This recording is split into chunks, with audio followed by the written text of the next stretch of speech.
Hello student, आपका स्वागत है गुड स्टडी सेंटर की एक और शानदार वीडियो में। तो स्टूडेंट, आज का जो हमारा टॉपिक है वो क्लास 12th केमिस्ट्री से है, जिसमें हमने 60 इम्पोर्टेंट बहुविकल्पी नोट किए हैं। ये हमने सभी बहुविकल्पी संपूर्ण किताब से नोट किए हैं। स्टूडेंट, अगर ये आप 60 इम्पोर्टेंट बहुविकल्पी सही तरीके से याद कर लेते हैं तो आपके बिल्कुल 6 नंबर क्लियर हो जाएंगे, क्योंकि हमने ये सभी बहुविकल्पी हर साल बोर्ड परीक्षा में पूछे गए हमने नोट किए हैं। चाहे आप 2023 का पेपर उठाइए, 2022 का, 21 या किसी ईयर का पेपर उठाइए, ये सभी में आपको देखने को मिलेंगे। इसीलिए वीडियो को शुरू से लेकर लास्ट तक जरूर देखिएगा, जिससे आपके 6 नंबर बिल्कुल क्लियर हो जाएं। अब हम अपने टॉपिक को शुरू करते हैं। तो स्टूडेंट, प्रश्न नंबर 1 है हमारा, एक क्रिस्टलीय ठोस में होते हैं। 4 ऑप्शन दिए होंगे आपको, उनमें से एक आपको चूज करना होगा। जो सही है उसी को आपको कॉपी पर लिखना है। तो ऑप्शन नंबर ए है दीर्घ परासकोटि, बी है लघु परासकोटि, सी है अनिश्चित व्यवस्था, डी है इनमें से कोई नहीं। तो इसमें जो हमारा राइट आंसर होगा ऑप्शन नंबर ए होगा, दीर्घ परासकोटि। प्रश्न नंबर 2 पे हम बढ़ते हैं। प्रश्न नंबर 2 कह रहा है ग्रेफाइट है।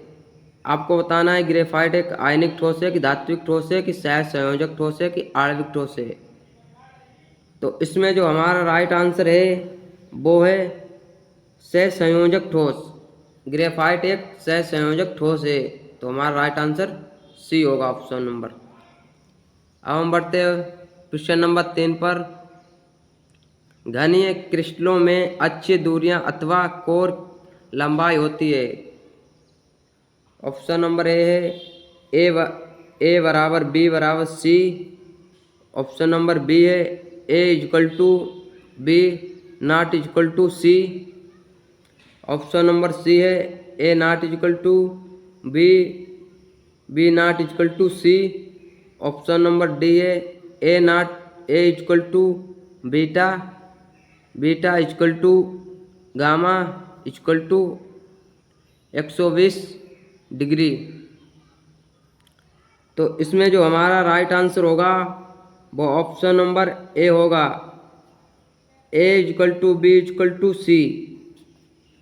क्योंकि जो अच्छी दूरियां अथवा कोर की लंबाई होती है वो a equal to b equal to c होती है घनीय क्रिस्टलों में। अब हम बढ़ते हैं प्रश्न नंबर 4 पर।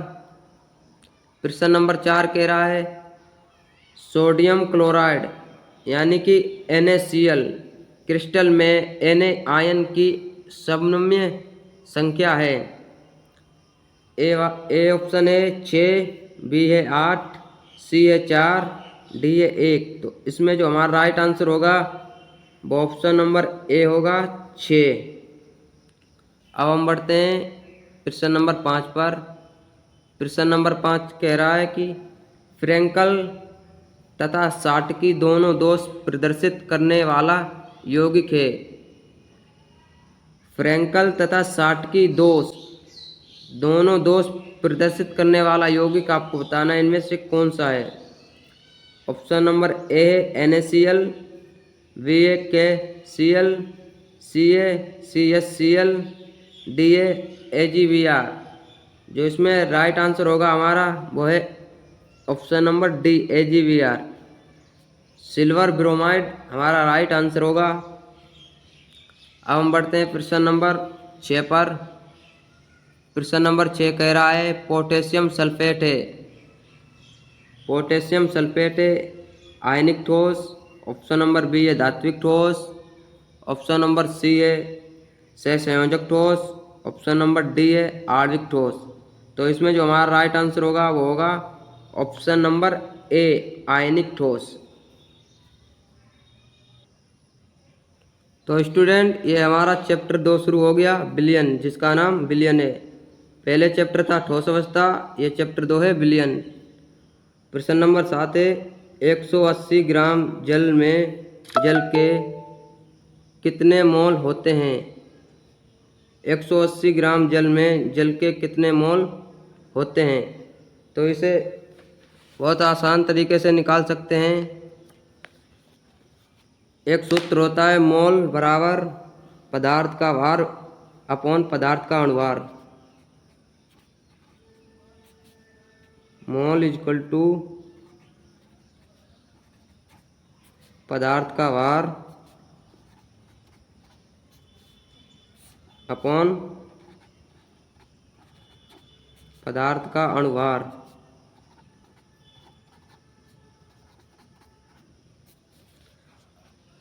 जो पदार्थ का भार है वो 180 ग्राम है और 180 ग्राम यानी कि जल के मोल पहुंच रहा है, तो जल का सूत्र होता है H2O और इसका जो अणुभार होता है वो होता है 18। तो पदार्थ का अणुभार 18, 18 एकन 18, तो हमारा आंसर आया 10, यानी कि मोल बराबर 10। तो इसमें जो हमारा राइट आंसर होगा वो होगा 10 मोल। 1 मोल भी नहीं होगा, 18 मोल भी नहीं, 100 मोल भी नहीं, हमारा राइट आंसर होगा ऑप्शन नंबर सी 10 मोल। अब हम बढ़ते हैं प्रश्न नंबर 8 पर। आशुद्ध या शुद्ध जल की मोलरता है। ऑप्शन नंबर ए है 100 m, बी है 55.56 m, सी है 18 m, डी है 50 m। तो इसमें जो हमारा राइट आंसर होगा वो ऑप्शन नंबर बी होगा 55.56 m। अब हम बढ़ते हैं प्रश्न नंबर 9 पर। प्रश्न नंबर 9 है 8 ग्राम NaOH सोडियम हाइड्रोक्साइड 450 मिली बिलियन में घुला है, बिलियन की मोलरता है। यह एक न्यूमेरिकल है, इसे आप जब सॉल्व करोगे तभी आप इसका आंसर सही से निकाल पाओगे। इसको अभी हम सॉल्व करके आपको बताएंगे। 8 ग्राम NaOH यानी कि जो स्मॉल w है हमारा 8 ग्राम।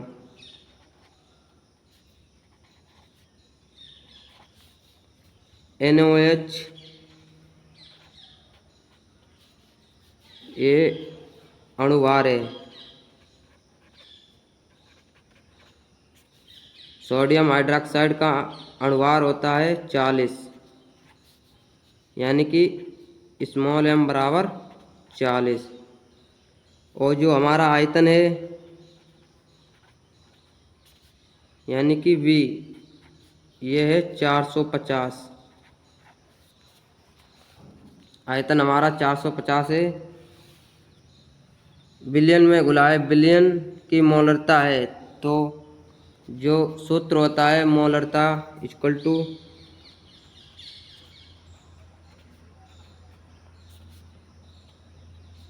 स्मॉल w गुणे 1000 बटे m गुणे b। जो स्मॉल w इसमें है वो आप देख सकते हैं 8 ग्राम है और 1000 रखा जाएगा और स्मॉल m है, इसे अणुभार कहते हैं। ये हमारा था 40। ये देखिए स्मॉल m बराबर 40 और b जो है आयतन है ये हमारा 450 है। तो स्मॉल w है 8, तो 8 लिखेंगे गुणे 1000 और स्मॉल m है हमारा 40 यानी कि अणुभार गुणे जो b है आयतन वो है 450। इसे सॉल्व करेंगे। 8 एकन 8, 8 पंजे 40 यानी कि 5 बार कट गया। 0 से 0 काट दिया, 5 एकन 5 और 20 पंजे 100 इक्वल टू यानी कि 20/45। ये 20 ऊपर के और ये 45 नीचे अपॉन में, ये 0 से 0 कट गया। अब ये 5 से हम काट सकते हैं, 5 चौक 20 अपान्यम 45।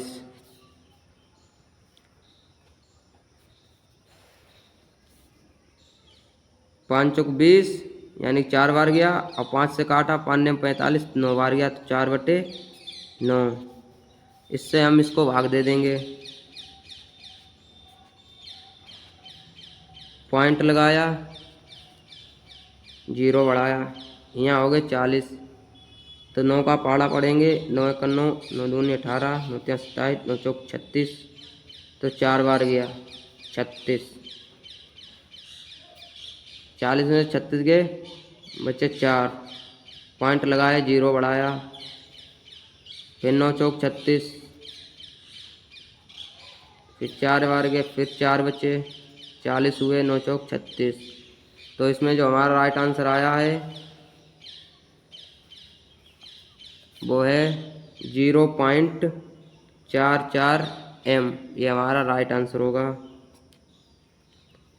ऑप्शन नंबर बी भी नहीं होगा, सी भी नहीं होगा और डी भी नहीं होगा। हमारा right answer option number A होगा, 0.444 m। स्टूडेंट, प्रश्न हमारा 13 है और चैप्टर 3 शुरू हुआ है। 2 चैप्टर हमने पीछे पढ़ लिए, विलयन और ठोस अवस्था। चैप्टर नंबर 3 है विद्युत रसायन। प्रश्न नंबर 13 है, किसी भी इलेक्ट्रोड का इलेक्ट्रोड विभव निर्भर करता है। 4 ऑप्शन दिए हैं, इनमें से आपको एक चूज करना है। ऑप्शन नंबर ए है धातु की प्रकृति पर, विलयन की मौलिकता पर, विलयन के ताप पर, इन सभी पर। तो इसमें जो हमारा राइट आंसर होगा वो ऑप्शन नंबर डी होगा, इन सभी पर। क्वेश्चन नंबर 14 है, ए, बी और सी तत्वों का मानक अपचयन विभव क्रमशः +0.68 वोल्ट, -2.50 वोल्ट और -5.50 वोल्ट है। उनकी अपचयन शक्ति का क्रम है। ऑप्शन ए है, ये जो आप देख सकते हैं, ये जो चिन्ह है,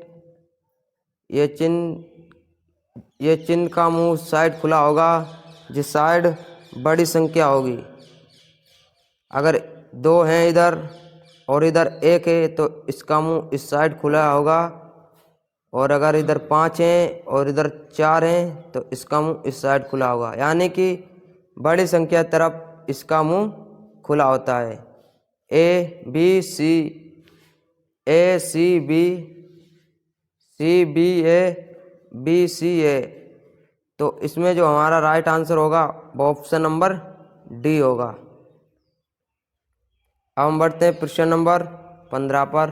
बढ़ाने पर विशिष्ट चालकता बढ़ती है घटती है, आपको बताना है। ऑप्शन नंबर ए है बढ़ती है, बी है घटती है, सी है स्थिर रहती है, डी है इनमें से कोई नहीं।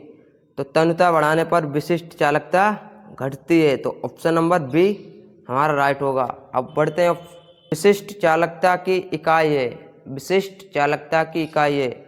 ऑप्शन ए है centimetre inverse two ohm inverse, centimetre ohm inverse, तुल्यांक इनवर्स। सी है centimetre inverse ohm inverse, D है सेंटीमीटर इनवर्स टू और ओम। तो इसमें जो हमारा राइट आंसर होगा वो ऑप्शन नंबर सी होगा, सेंटीमीटर इनवर्स ओम इनवर्स। अब हम बढ़ते हैं प्रश्न नंबर 17 पर। प्रश्न नंबर 17 है हमारा, धातु जो हाइड्रोक्लोरिक अम्ल बी है Cu यानी कॉपर, और सी है Mg यानी कि मैग्नीशियम, और डी है Al यानी कि एल्यूमिनियम। तो इसमें हमारा राइट आंसर होगा बी, Cu कॉपर। स्टूडेंट, अब जो हमारा चैप्टर 4 शुरू हुआ है रासायनिक बलगति।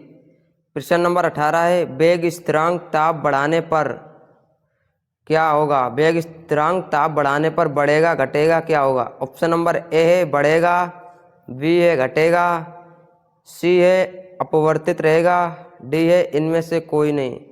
तो इसमें जो हमारा राइट आंसर होगा वो ऑप्शन नंबर ए है बढ़ेगा। वेग स्थिरांक ताप बढ़ाने पर बढ़ेगा। अब बढ़ते हैं 19 प्रश्न पर। प्रश्न नंबर 19 है, निम्नलिखित में से कौन सी अभिक्रिया शून्य कोटि की अभिक्रिया है? ए है CH3COO C2H5 + NaOH gives CH3COO Na + C2H5OH। B है CH3COO CH3 + H2O gives CH3COOH + CH3OH। सी है 2FeCl3 + SnCl2 gives 2FeCl2 + SnCl4। D है H2 + Cl2 गिव्स 2HCl। तो निम्नलिखित में से कौन सी अभिक्रिया शून्य कोटि की अभिक्रिया है? तो इसमें जो हमारा राइट आंसर होगा वो ऑप्शन नंबर डी होगा, H2 + Cl2 गिव्स 2HCl। अब हम बढ़ते हैं प्रश्न नंबर 20 पर। प्रश्न नंबर 20 कह रहा है किस कोटि की अभिक्रिया के लिए वेग स्थिरांक की इकाई समान होती है? किस कोटि की अभिक्रिया के लिए वेग स्थिरांक की इकाई समान होती है? ऑप्शन ए है शून्य, बी है प्रथम, सी है द्वितीय, डी है तृतीय। तो इसमें जो हमारा राइट आंसर होगा ऑप्शन नंबर ए होगा शून्य। अब हम बढ़ते हैं प्रश्न नंबर 21 पर। प्रश्न नंबर 21 है शून्य कोटि की अभिक्रिया के लिए वेग स्थिरांक की इकाई मात्रक है। जो शून्य कोटि की अभिक्रिया है उसका इकाई मात्रक कौन सा है? ए है मोल लीटर समय इनवर्स, मोल इनवर्स लीटर समय इनवर्स, सी है मोल लीटर इनवर्स समय इनवर्स, डी है मोल सेकेंड। तो इसमें जो हमारा राइट आंसर होगा वो है option number C, mole litre inverse समय इनवर्स। प्रश्न नंबर 22 है हमारा प्रथम कोटि अभिक्रिया के वेग स्थिरांक का मात्रक है। जो हमने 21 प्रश्न पढ़ा था वो शून्य कोटि अभिक्रिया का मात्रक पूछा था, इसमें प्रथम कोटि की अभिक्रिया के वेग स्थिरांक का मात्रक पूछा है। तो ऑप्शन नंबर ए है mole litre inverse second inverse, B है litre mole inverse second inverse, C है सेकेंड इनवर्स, डी है मोल लीटर इनवर्स। तो इसमें जो हमारा राइट आंसर होगा वो ऑप्शन नंबर सी होगा सेकेंड इनवर्स। अब हम बढ़ते हैं अपने प्रश्न नंबर 23 पर। प्रश्न नंबर 23 से एक प्रथम कोटि की अभिक्रिया की अर्धायु 400 सेकेंड है, इसका वेग स्थिरांक होगा। ऑप्शन नंबर ए है 1.73 × 10⁻³ सेकेंड इनवर्स, बी है 1.44 × 10⁻³ second inverse, option number C है 2.72 × 10⁻³ सेकेंड इनवर्स। यहाँ पर क्या होगा इनवर्स होगा। और डी है 2.88 × 10⁻³ सेकेंड इनवर्स। तो इसमें जो हमारा राइट आंसर होगा वो ऑप्शन नंबर ए होगा 1.73 × 10⁻³ सेकेंड इनवर्स। ये एक न्यूमेरिकल है, जब इसे आप हल करोगे इतना आंसर आएगा। ये जो हमारा अर्धायु काल है ये हमारा टी हाफ दिया है 400, और इसको जब आप सॉल्व करेंगे तो हमारा वेग स्थिरांक 1.73 × 10⁻³ सेकेंड इनवर्स आएगा। अब हम बढ़ते हैं प्रश्न नंबर 24 पर। जो प्रश्न नंबर 24 है हमारा स्टूडेंट, ये हमारा चैप्टर 5 से शुरू हो गया पृष्ठ रसायन। पृष्ठ रसायन प्रश्न नंबर 24 कह रहा है जब वायु परिक्षेपण माध्यम होता है तो बना साल कहलाता है। जब वायु परिक्षेपण माध्यम होता है तो बना साल कहलाता है। ऑप्शन नंबर ए है एल्कोसाल, ऑप्शन नंबर बी है हाइड्रोसाल, सी है बेंजोसाल, डी है एरोसाल। तो इसमें जो हमारा राइट आंसर होगा वो है एरोसाल। अब हम बढ़ते हैं प्रश्न नंबर 25 पर। प्रश्न नंबर 25 है, कोहरा किस प्रकार का कोलाइडी निकाय है? ऑप्शन नंबर ए है द्रव में गैस, ऑप्शन नंबर बी है गैस में द्रव, सी है द्रव में द्रव और डी है गैस में ठोस। तो कोहरा किस प्रकार का कोलाइडी निकाय है? तो इसमें जो हमारा राइट आंसर होगा वो ऑप्शन ए होगा, द्रव में गैस। अब हम बढ़ते हैं प्रश्न नंबर 26 पर। प्रश्न नंबर 26 है हमारा, कोलाइडों को शुद्ध करने की विधि है। हम कोलाइडों को किस विधि से शुद्ध करते हैं? ए है पेप्टिकरण, बी है स्कंदन, सी है अपोहन और डी है ब्रेडिंग की आर्क विधि। तो इसमें जो हमारा स्टूडेंट राइट आंसर होगा वो ऑप्शन सी होगा, अपोहन। अपोहन विधि से हम कोलाइड को शुद्ध करते हैं। प्रश्न नंबर 27 है, एक उत्प्रेरक। तो ऑप्शन ए है अभिक्रिया का वेग बढ़ा देता है, बी है अभिक्रिया की ऊर्जा घटा देता है, सी है अभिक्रिया की ऊर्जा पर कोई प्रभाव नहीं डालता, ऑप्शन डी है अभिक्रिया की ऊर्जा बढ़ा भी सकता है और घटा भी सकता है। एक उत्प्रेरक होता है वो क्या कर सकता है? अभिक्रिया का वेग बढ़ा सकता है या अभिक्रिया की ऊर्जा घटा देता है। तो इसमें जो हमारा राइट आंसर होगा वो ऑप्शन डी होगा, ऑप्शन डी राइट आंसर। क्योंकि एक उत्प्रेरक होता है वो अभिक्रिया की ऊर्जा को बढ़ा भी सकता है और घटा भी सकता है। तो इसमें हमारा राइट आंसर होगा ऑप्शन डी। अब हम बढ़ते हैं प्रश्न नंबर 28 पर। प्रश्न नंबर 28 है, झाग किस प्रकार का कोलाइडी विलयन है? आपको बताना है कि झाग किस प्रकार का कोलाइडी विलयन है। ऑप्शन ए है गैस में द्रव, ऑप्शन बी है द्रव में गैस, ऑप्शन सी है द्रव में द्रव, ऑप्शन डी है गैस में ठोस। तो इसमें जो हमारा राइट आंसर होगा वो है ऑप्शन नंबर ए, गैस में द्रव।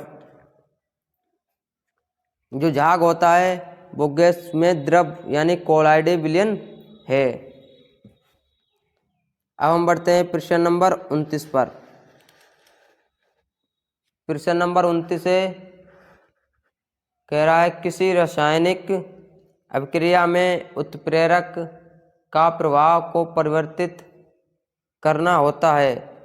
किसी रासायनिक अभिक्रिया में उत्प्रेरक का प्रभाव को परिवर्तित करना होता है। ऑप्शन नंबर ए है साम्य सांद्रता, ऑप्शन बी है सक्रियण ऊर्जा, ऑप्शन सी है अभिक्रिया ऊष्मा, ऑप्शन डी है अंतिम उत्पाद। तो इसमें जो हमारा राइट आंसर होगा वो ऑप्शन बी होगा, सक्रियण ऊर्जा। अब हम बढ़ते हैं प्रश्न नंबर 30 पर। प्रश्न नंबर 30 है, निम्न में जल विरोधी कोलाइड है। निम्न में जल विरोधी कोलाइड है।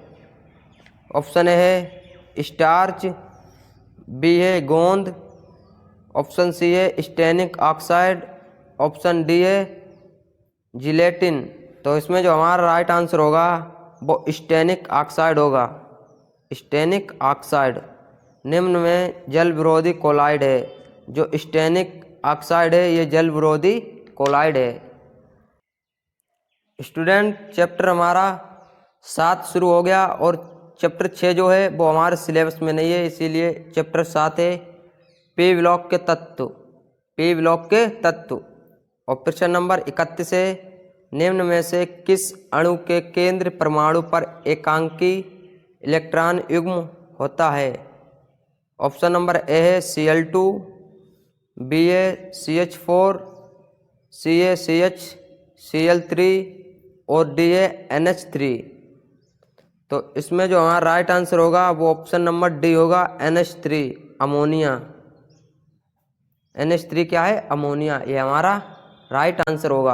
अब हम बढ़ते हैं प्रश्न नंबर 32 पर। प्रश्न नंबर 32 से वायुमंडल में सर्वाधिक पाई जाने वाली अक्रिय गैस है। जो हमारा वायुमंडल है इसमें सबसे अधिक सर्वाधिक पाई जाने वाली अक्रिय गैस कौन सी है? ऑप्शन ए है हीलियम, बी है नियॉन, सी है आर्गन, डी है जीनॉन। तो जो वायुमंडल में है सबसे अधिक सर्वाधिक अक्रिय गैस वो है आर्गन। ये हमारा राइट आंसर ऑप्शन सी होगा। अब हम बढ़ते हैं प्रश्न नंबर 33 पर। प्रश्न नंबर 33 है हीलियम का प्रमुख स्रोत है। हीलियम का प्रमुख स्रोत है। ऑप्शन ए हवा, बी है मोनाजाइट सैंड, सी है रेडियम और डी है इनमें से कोई नहीं। तो हमारा इसमें राइट आंसर होगा ऑप्शन बी, मोनाजाइट सैंड। अब हम बढ़ते हैं प्रश्न नंबर 34 पर। प्रश्न नंबर 34 है प्रबल विद्युत ऋणात्मक हैलोजन है। डी है F2, बी है Cl2, सी है Br2, डी है I2। फ्लोरीन, क्लोरीन, ब्रोमीन और डी है आयोडीन। तो इसमें जो हमारा राइट आंसर होगा वो ऑप्शन डी होगा, F2। अब हम बढ़ते हैं अपने प्रश्न नंबर 35 पर। प्रश्न नंबर 35 है निम्नलिखित में सर्वाधिक स्थायी है। ऑप्शन ए है Cl2, बी है SbH3, सी है PH3 और डी है NH3। तो इसमें जो हमारा राइट आंसर होगा वो ऑप्शन डी है, NH3 अमोनिया सर्वाधिक स्थायी। स्टूडेंट जो हमारा चैप्टर 8 शुरू हुआ है डी और पी ब्लॉक के तत्व। प्रश्न नंबर 36 है प्रतिचुम्बकीय आयन है। आपको बताना है इसमें कौन सा प्रतिचुम्बकीय आयन है। ऑप्शन ए है Cu2 धनायन, ऑप्शन बी है Fe2 धनायन, ऑप्शन यहाँ पर सी होगा। क्या है? सी। ऑप्शन सी है Ni2 धनायन और ऑप्शन डी है Zn2 धनायन।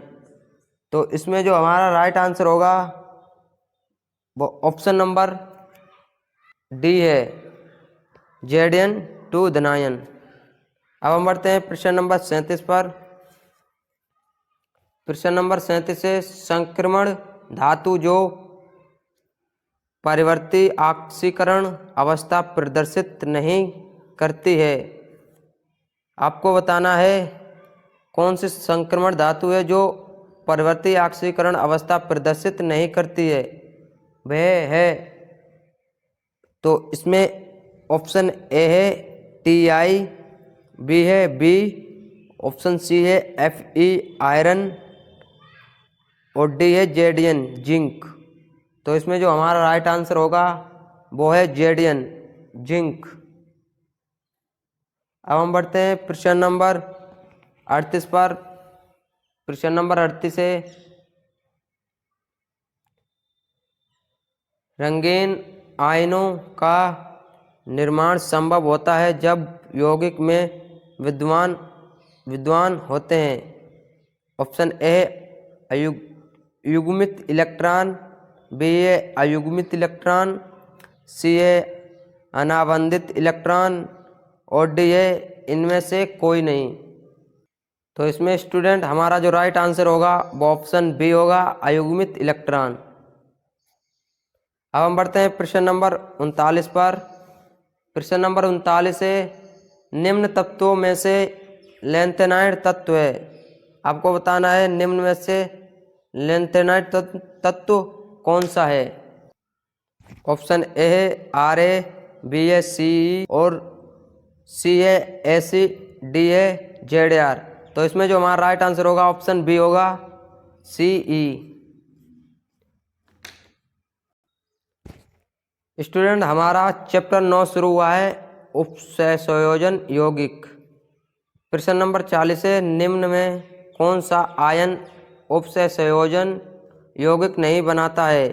ऑप्शन ए है Na धनायन, बी है Cr2 धनायन और सी है Cr3 धनायन, डी है CO2 धनायन।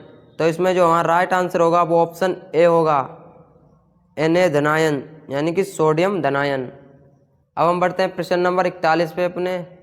प्रश्न नंबर 41 है, ये हमारा बड़ा ब्रैकेट होता है Cr small bracket H2O bracket बंद का होल फॉर Cl2 और फिर बड़ा ब्रैकेट, और ये एक धनायन लगा है। आयन में Cr की संयोजकता होती है, तो एक इसे आपको सॉल्व करना होगा, तब इसे आप बता सकते हैं Cr की संयोजकता कितनी होती है। ऑप्शन ए है 3, बी है 1, सी है 6 और डी है 5। जब इसे आप सॉल्व करोगे तो इसका राइट आंसर आएगा 3।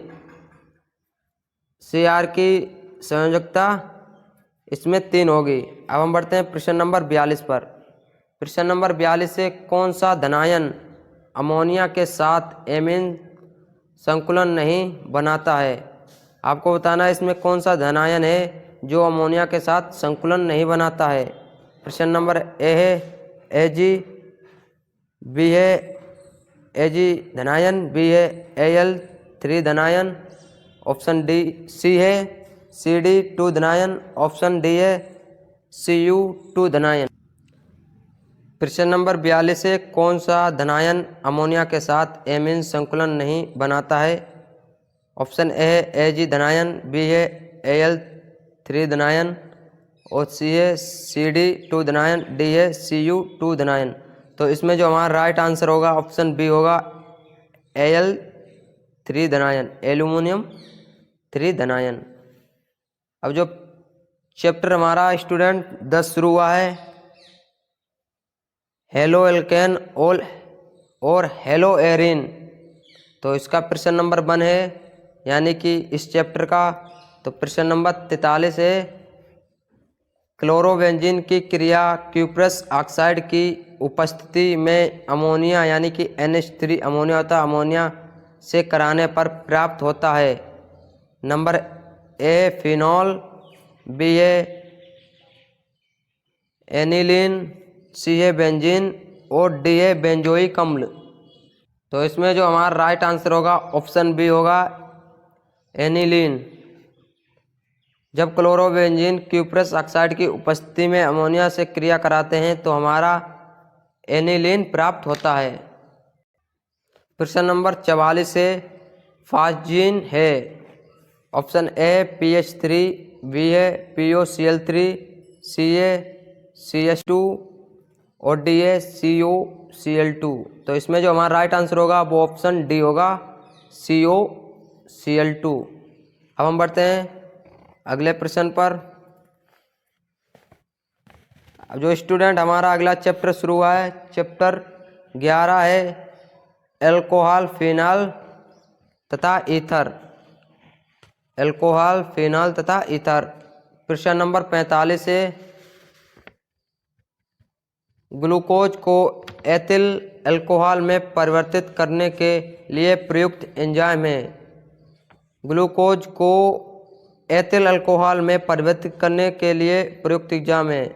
इनमें से कौन सा एंजाइम है जब हम ग्लूकोज को एथिल अल्कोहल में परिवर्तित करने के लिए यूज करते हैं?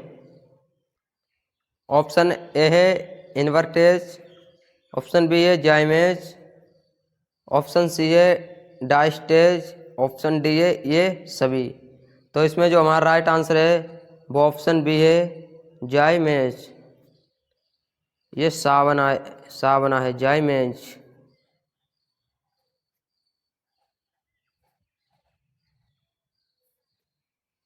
अब हम बढ़ते हैं प्रश्न नंबर 46 पर। प्रश्न नंबर 46 है, फिनॉल को नाइट्रिक अम्ल के साथ गर्म करने पर बनता है। जब हम फिनॉल को नाइट्रिक अम्ल के साथ गर्म करते हैं तो क्या बनता है? ऑप्शन ए है क्लोरीटोन, बी है पिक्रिक अम्ल, सी है मेथॉक्सी बेंजीन, ऑप्शन डी है बेंजीन। तो इसमें जो हमारा राइट आंसर है वो है ऑप्शन बी, पिक्रिक अम्ल। जब फिनाल को नाइट्रिक अम्ल के साथ गर्म करते हैं तो पिक्रिक अम्ल बनता है। प्रश्न नंबर 47 है सांद्र H2SO4। H2SO4 इसे सल्फ्यूरिक अम्ल कहते हैं की उपस्थिति में फिनाल को थैलिक एनहाइड्राइड के साथ गर्म करने पर बनता है। ऑप्शन ए है थैलिक अम्ल, बी है फिनॉल और सी है क्विनोन और डी है फिनाल फतेलिन। तो इसमें जो हमारा राइट आंसर होगा वो ऑप्शन डी है, फिनाल फतेलिन। अब हम बढ़ते हैं अपने अगले प्रश्न पर। तो स्टूडेंट जो हमारा अगला चैप्टर शुरू हो गया है, चैप्टर 11 एल्डिहाइड कीटोन तथा कार्बोक्जिलिक अम्ल। प्रश्न नंबर 48 है जल अपघटन पर बेंजोमाइड बनाता है। ऑप्शन ए है बेंजल्डिहाइड, बी है बेंजोइक अम्ल, ऑप्शन सी है एथिल बेंजोएट, ऑप्शन डी है एथेनोइक अम्ल। तो इसमें जो हमारा राइट आंसर होगा वो ऑप्शन बी होगा, बेंजोइक अम्ल। अब हम बढ़ते हैं प्रश्न नंबर 49 पर। प्रश्न नंबर 49 है स्टूडेंट गार्टनमैन कोच अभिक्रिया द्वारा बेंजीन बनाता है। ऑप्शन ए है बेंजल क्लोराइड, बी है बेंजल्डिहाइड और सी है टॉलुइन और डी है कोई अभिक्रिया नहीं होती है। तो इसमें जो हमारा राइट आंसर होगा वो है ऑप्शन बी, बेंजल्डिहाइड। अब हम बढ़ते हैं अपने अगले प्रश्न 50 पे। तो स्टूडेंट प्रश्न नंबर 50 है हमारा वह अभिकर्मक जिसके साथ एसिटल्डिहाइड तथा एसीटोन दोनों आसानी से अभिक्रिया करते हैं। ऑप्शन ए है फेलिंग विलियन, बी है ग्रेगनार्ड अभिकर्मक और सी है सिप अभिकर्मक और डी है टालेन अभिकर्मक। तो इसमें जो हमारा राइट आंसर होगा वो ऑप्शन बी होगा, ग्रेगनार्ड अभिकर्मक। अब हम बढ़ते हैं अपने अगले प्रश्न पर।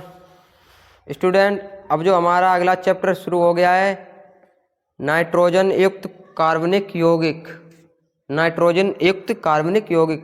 प्रश्न नंबर 51 है एमिनो को जलीय विलयन होता है। जो एमीन होते हैं उनका जलीय विलयन होता है। ऑप्शन ए है अम्लीय, बी है क्षारीय, सी है उभयधर्मी और डी है उदासीन।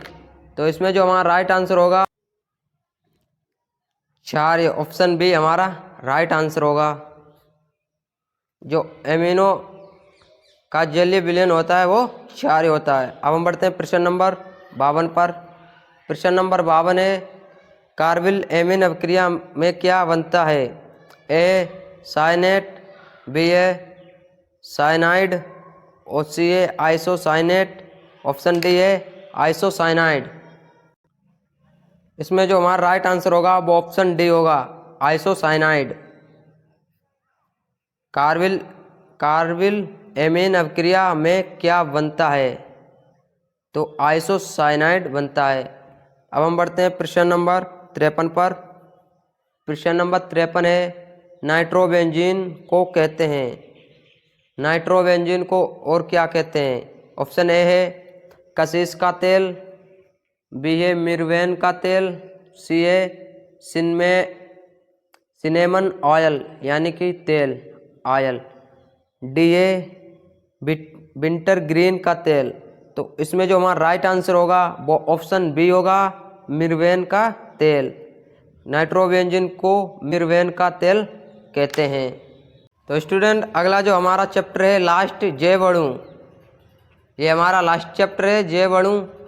और प्रश्न नंबर 54 है सबसे मीठी शर्करा है?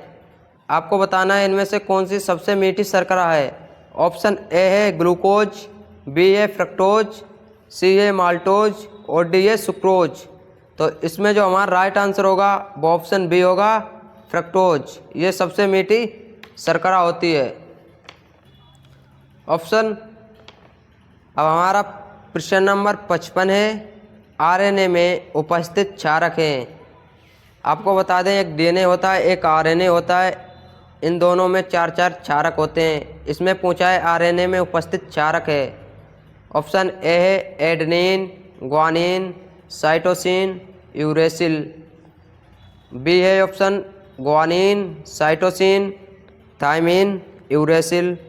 ऑप्शन सी है cytosine, thymine, adenine, uracil. Option D है एडेनिन, ग्वानिन, साइटोसिन और थायमिन। तो इसमें जो हमारा राइट आंसर होगा वो ऑप्शन ए होगा, क्योंकि एडेनिन, ग्वानिन, साइटोसिन और यूरेसिल ये 4 क्षारक आरएनए में पाए जाते हैं। अब हम बढ़ते हैं अपने अगले प्रश्न 56 पर। जो हमारा अगला प्रश्न 56 है, निम्नलिखित में कौन सा डीएनए में क्षारक नहीं होता है? हमने आपको अभी बताया था हमारे 2 क्षारक यानी कि डीएनए और आरएनए होते हैं, उनमें 4 क्षारक पाए जाते हैं। ऊपर आरएनए पूछा था और इधर है कि डीएनए में कौन सा क्षारक नहीं होता है। ऑप्शन ए है थायमिन, बी है साइटोसिन, सी है यूरेसिल और डी है एडेनिन। तो इसमें जो हमारा राइट आंसर है वो है ऑप्शन सी, यूरेसिल, क्योंकि ये जो होता है वो आरएनए में पाया जाता है।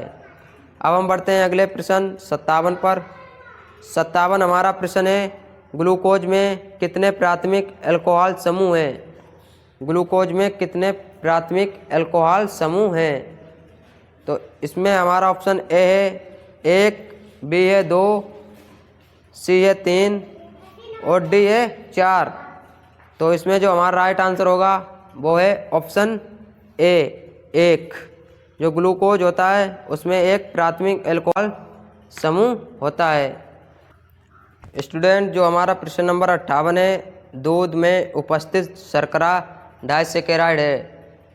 ऑप्शन ए है ग्लूकोज, बी है सुक्रोज, सी है लैक्टोज और डी है माल्टोज। तो इसमें जो हमारा राइट आंसर होगा वो ऑप्शन सी है। ऑप्शन सी हमारा राइट आंसर होगा, क्योंकि दूध में उपस्थित डाइसैकेराइड शर्करा लैक्टोज होती है। अब हम बढ़ते हैं प्रश्न नंबर 49 पर। हमारा प्रश्न नंबर 49 है, निम्न में कौन मोनोसेकेराइड है? ऊपर पूछा था डाइसैकेराइड, इसमें पूछा है मोनोसेकेराइड। ऑप्शन ए है लैक्टोज, बी है स्टार्च, सी है माल्टोज और डी है फ्रक्टोज। तो इसमें जो हमारा राइट आंसर होगा वो है, तो इसमें हमारा डी करेक्ट आंसर होगा, फ्रक्टोज।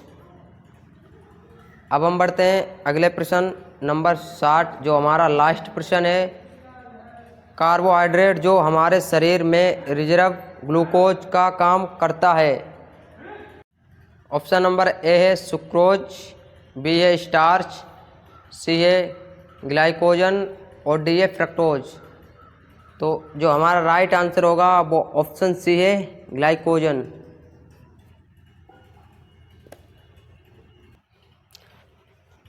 तो आज की इस वीडियो में हमने आपको 60 इम्पोर्टेंट केमिस्ट्री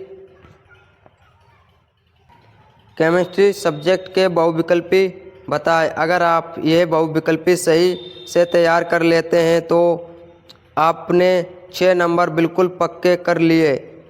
वीडियो अच्छा लगा हो तो वीडियो को लाइक कीजिए, चैनल पर नए हैं तो चैनल को सब्सक्राइब कर लीजिए, जिससे कि हम कोई भी एजुकेशन टॉपिक आप तक पहुंचा सकें।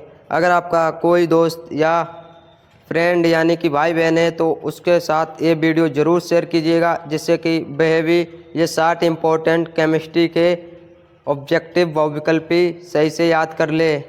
अब हम मिलते हैं एक और नई नेक्स्ट वीडियो में। तब तक के लिए जय हिंद, वंदे मातरम।